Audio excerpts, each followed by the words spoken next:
Welcome to a short video about active listening. Given all the listening we do, you think we'd be good at it.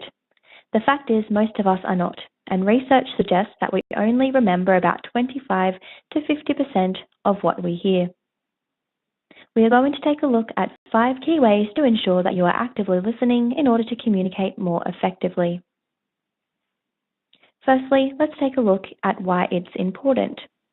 Active listening is a communication technique where you're ensuring you are actively engaging in the conversation even when you're not speaking. It means that you are seeking to understand the information that is being communicated with you. Paying attention to someone when they speak is also a sign of respect, and in business it is critical to getting your job done. So, tip number 1, paying attention. Make sure you are making eye contact with the speaker and focus on the words that are being spoken. Try not to let environmental factors or things going on around you distract you. This can be easier said than done in a busy work environment, but you will be more productive if you focus on understanding one thing at a time. Tip number 2 is showing that you're listening. There is nothing worse than being in a conversation with someone and being able to tell that they are not listening to you. You can often tell someone is not listening by their body language. They might be looking over their shoulder or checking their phone. Show the speaker that you are listening by making eye contact, nodding, smiling, having open body language, and using verbal cues like yes and okay.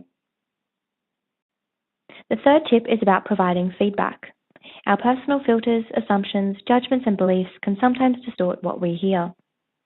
As a listener, it is your role to understand the message that is being delivered as intended. This may require you to reflect back on what is being said and ask questions. Tip 4 is closely linked to our last tip, and it's about deferring judgment. We discussed that you can ask questions, but that doesn't mean cutting people off mid-sentence with your own thoughts or feelings. Waiting until a person is finished making their point is much more constructive to the communication process. Finally, tip number 5 is about responding appropriately.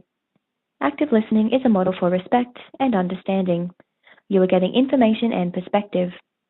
You add nothing to the conversation by attacking the speaker or putting down their ideas or beliefs. The appropriate response can depend on a number of factors, and you will learn how to judge this over time. Some tips include be honest but respectful, assertive, not aggressive, and treat the person how you would want to be treated. Thank you for viewing this short video. I hope that you can apply some of these techniques to conversations at work and in your personal life.